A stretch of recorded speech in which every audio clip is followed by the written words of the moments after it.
In this video, we are going to delve into the basic features, technique, and guidelines to write a narrative essay or story. What is narrative writing? A narrative is a piece of writing that tells a story by describing a sequence of events, usually in chronological order. Story structure. Narrative stories generally include the following elements. Number one is setting. This tells us the time and place where the story took place. Then characters, people in the story. Normally we have 3 to 4 characters. Then is the most important element of a story, and that is plot. Main idea or the problem which must be resolved with the sequence of events. It is also called the backbone of the story. Narrative standpoint. In an examination, you have to decide first whether you are going to write using a first person, that is I, or third person narrative. Students mostly prefer first person narrative, but both types can be used very effectively when writing a story. And examples of such questions having the first person or third person, the topics. There are 2 topics. Write a story. Number 1 is write a story which includes this sentence: I knew I had done the right thing, but it gave me no pleasure. And number 2 is write a story in which someone learns an important lesson. So both first person and third person topics are given. You have to make a choice. Our next step is ways to begin, how to start your narrative. You may begin the narrative essay in any way you want. However, it is advisable to set the scene as early as possible, that is, jump into the situation immediately. Remember, the traditional once upon a time structure may not be the most effective or intriguing way to engage the reader. Try out different techniques to develop your own narrative style. So, once upon a time, this is totally forbidden. There are so many ways to start. You may start with a flashback, with a description of the main character in the middle of the action, with a narration, with an intriguing or shocking statement, or by setting the scene, referring to place and time, season and weather. As we have discussed already, that you may start with an action or with a direct speech also. Now there is also a range of ways to end a narrative, because when we are going to end it, we have to plan the ending. There is another point that you have to plan your narrative before you begin. You may conclude with an ironic comment in direct speech, an unexpected twist, a return to the beginning, or a cliffhanger. Cliffhanger is a very popular technique that is used in the stories, so that your stories are full of suspense and appealing for the examiner. Now let's discuss the technique of story. How to write a story. This is the technique you have to follow. That is, number 1 is catchy beginning. When you are going to begin the story, either it's going to be with an action or speech. Then is the flashback, and then the present situation. You came back to the present situation. Then the sequence of events and reaching the climax. And the last technique is logical ending. And it is important that when you're going to end a story, you have to analyze, is the topic justified or not. If you follow this technique, then obviously you are not going to be irrelevant. So let's discuss now the basic features. Number 1 is strong plot. Number 2 is emotive words and phrases, that is, feeling words and phrases. You have to compile a particular word bank for your stories. Then we have the number 3, DOC plus DOP plus DOS. DOC stands for description of character, DOP description of place, DOS description of scene. So again, you have to compile vocabulary related to all these 3 and these points, and you have to include them according to the situation in your stories.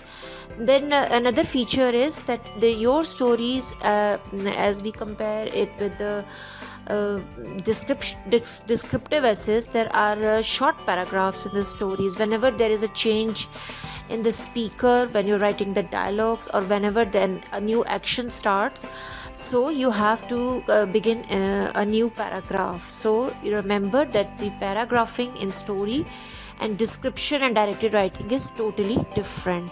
Next is again a very important feature of narrative, and that is dialogues.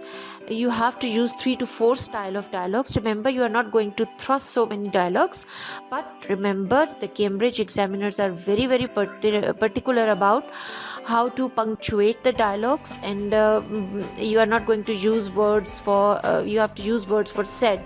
Remember that said is dead. So how can I improve my dialogues?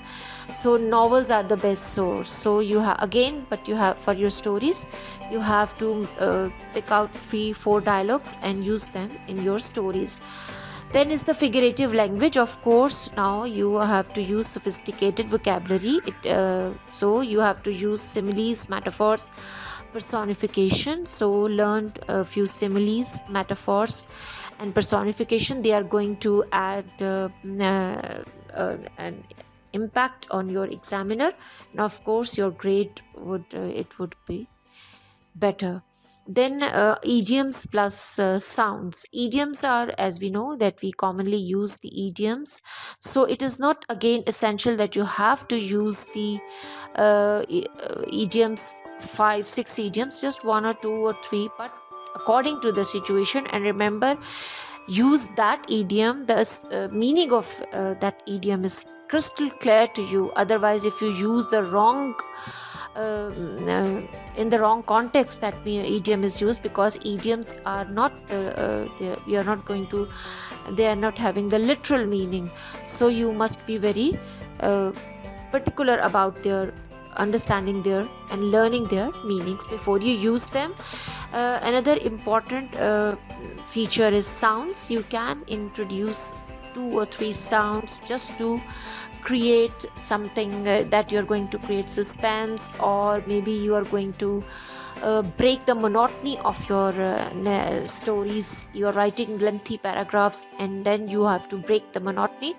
So sounds, for example, thud, or it can be tick tick tock, the sound of a clock, ring ring, the phone rang. So these are the common sounds that students used in their stories.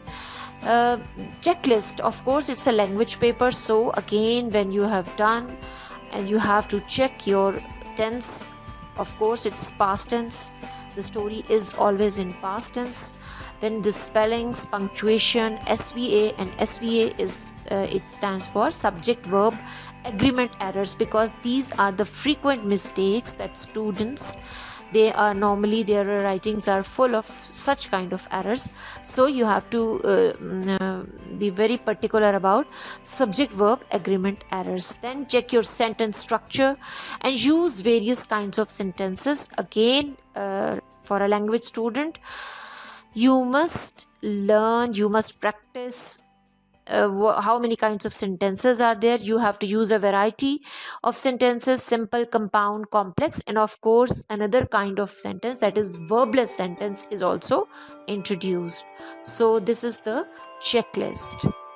Then there are some guidelines. Again, where we have discussed the technique, so a slight elaboration of those points, so that it is crystal clear to you that when you are going to attempt a narrative writing, that is also the most popular choice of the students. So what are the guidelines? Be consistent with the tense. This is a mistake which students normally they have, and their grades are dropping. This is important, do not jump between present and past. So stick to one tense. In the stories in past tense, so just when you're writing the dialogues, then you're using the present tense. Otherwise, it's totally a combination of past, indefinite, continuous, perfect, and perfect continuous. Similarly, choose to write in the first or third person and then follow this consistently. This we have discussed. Know your ending before you start your essay. This is being emphasized. A narrative essay needs to have air of finality as it moves towards the climax. Climax is here the turning point of the story, moving towards when you reach the climax, try to create a situation. There is a twist, there is a turn in the story, some unexpected turn, and that is again it's going to give you better marks. Number 3, try not to have more than 3 or 4 characters in the essay. Remember that the story, a short well-planned story is better than irrelevant, and there are only 3 to 4 characters. Then 4 number is try to use dialogues. Of course, we have already discussed, this is one of the basic features. Dialogues should be there, but not more than 3 or 4 dialogues. Number 5 is even narratives need description. The characters and places need details to bring them alive and to allow the reader to be able to imagine them. Number 6, try to think out of the box rather than writing a traditional story. You have to hunt for more interesting plots, real life stories. Stories are all around you, so you must collect the plots that we are going to discuss in our next portion of the video. Number 7 is stories need a conclusion where things are either resolved or left unresolved as a cliffhanger. So again, this cliffhanger is again slightly, this point is elaborated. Though on the whole, readers prefer to know how a story ended. Sometimes it is cliffhanger when the matter is unresolved and you just leave it to your examiner what is going to happen to the main character or whatever the situation is. You must not give the impression that you stopped writing because you ran out of time, ink or ideas. This is again very important. You have to abide by the word limit. You have to write within the time limit, that you have to manage your time effectively, and you can have if you follow this, that practice makes a man perfect. So you have to practice and practice. Now we have the topics for model stories: a painful regret, a race against time, a family quarrel, betrayed, late again, a sleepless night. These are the general topics, but of course if you prepare model stories, then it is easier for you to attempt any narrative writing question in your exam. Then we have 2 examples of catchy beginning to begin our stories in an impressive way. Number 1 is, the place was eerily quiet. All around us was a deathly silence. Out of the blue, we heard a mournful cry. It did not even sound human. Shocked disbelief. We looked at each other, terror-stricken, then made a dash for the door. So the scene is set with the suspense, and then you're going to continue the story like this. This is one option. Another option is to begin the story with a dialogue, a direct speech. Guess what? I cried triumphantly, holding up the letter. I've won it. My daughter, my dearest daughter. My mother murmured, her lips quivering as tears welled in her eyes. So this is again another example of making an impressive beginning for your stories. So here we conclude this video on the tips and technique of narrative writing, and we shall continue some more tips and basic features of narrative in our part 2. Good luck.